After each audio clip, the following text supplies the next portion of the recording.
एक बार क्या हुआ, एक सुनार था, और एक सुनार जानते हो सोना चांदी का काम, और एक बनिया था। सुनार को बनिया रोज मूर्ख बनाता, क्योंकि बनिया की दुकान तो परचूने की, किराने की, दाल भात रोटी तो रोज खाएगा, रोज आएगा, सोना लेने तो रोज रोज आएगा नहीं। सुनार ने कहा यार किसी दिन बनिया फंसा ना मेरे चक्कर में, इसको सबक सिखा के रहूंगा। बनिया ने कहा तेरे जैसे कई आ गए, मुझे नहीं सिखा पाए, तू कहां सिखा देगा। अरे बोले देख लेना। एक दिन क्या हुआ, बनिया के लड़के की शादी, 7 हीरे लेके पहुंचा बनिया। अब तो हीरा तो सुनार की दुकान पे जाएगा।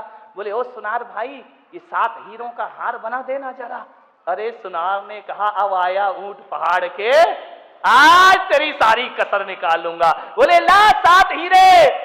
7 हीरे बनिया ने दिए। बनिया की गिनती कभी गलत नहीं होती है, सबकी हो जाए। भीड़ में भी नोट बिल्कुल सही सही गिनता है। मंदिर में भले माला नहीं गिन पाए, लेकिन नोट तो बिल्कुल धनाधन चला करते हैं। 7 हीरे। सुनार ने कहा बनिया तेरा कोई भरोसा नहीं, पहले मुझे 7 हीरे हैं या नहीं गिन लेने दे। उसने गिने 1 2 3 4। एक हीरा सुनार ने बड़ी स्टाइल से नीचे गिरा दिया। बोले क्यों रे बनिया 6 हीरे देके 7 बताता है। बनिया ने कहा मेरी गिनती गलत नहीं होती है, मैंने तो 7 ही दिए हैं। अरे बोले 6 हीरे सामने देख। बनिया समझ गया कि सुनार ने कुछ गड़बड़ किया है। बनिया ने कहा ला तू 6 कह रहा तो मैं गिन लेता हूं एक बार। बनिया ने गिने 1 2। बोले सुनार कितने हैं? बोले 6। बोले पक्का बता? बोले 6। मैंने दिए 7, तू कह रहा 6। बोले 6 है गिन ले। बनिया ने गिना 1 2 3 4 5। एक हीरा उंगली में दबाया और कहा ठीक है 6 हीरों का हार बना के दे दे। कुछ लोगों को घर जाके समझ में आएगा। एक तो डाल लिया उसने, बोले तू 6 का ही बना दे, 6 बोल रहा। अब जो गिराया है वो निकाल। बनियों को कोई मूर्ख नहीं बना सकता। सरकार भी दीवालों पर लिखवाती है देश के सच्चे नागरिक बनिए, हम बदलेंगे युग बदलेगा। देश के सच्चे नागरिक ये बनिए। ध्यान, इनसे ही तो अर्थव्यवस्था चलती है देश की। बनियों से सावधान, ध्यान रखिए। सेठ भी बनिया था। सुबह उठा, बड़ी बहू को बुलाया, बेटा इधर आओ। छोटी को बुलाया, मंझली को बुलाया। 4 बहुएं थी सेठ की, 1 2 नहीं थी। बड़ी बहू से बोला बेटा, बड़ी बहू ने कहा पिताजी बड़े उदास दिख रहे हो, बात क्या है? बोले बेटा बड़ा दुखी हूं, अब अपने बुरे दिन शुरू हो गए। बोले बुरे दिन? बोले हाँ। कैसी बातें कर रहे सुबह सुबह उठकर पिताजी, ये अच्छा नहीं लगता। बोले अच्छा लगे या बुरा लगे, रात को लक्ष्मी आई और वो कह रही कि हम तुमको छोड़ के जा रहे हैं। बहुओं ने एक दूसरे का मुंह देखा, इसका मतलब अपन अब कंगाल हो जाएंगे। सेठ ने कहा नहीं।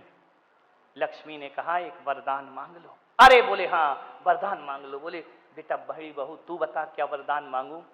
बड़ी बहू ने कहा पिताजी लक्ष्मी से कहना तू जा रही है तो जा, अमेरिका का सारा सोना मेरे घर में भर दे, और जाना है तो जहां अपनी जिंदगी गुजार लेंगे। सेठ ने कहा ठीक बात है। दूसरी बहू से पूछा बता क्या वरदान मांगू? दूसरी ने कहा मैं क्या बता रहे? बोले बता बेटा, तू भी घर की मेंबर है, बता क्या वरदान मांगू? उसने कहा देखो ये ट्रंप अपने को सोना तो लाने नहीं देगा अमेरिका से, ये तो जिठाने की बात सब बेकार है, कोई मतलब नहीं है।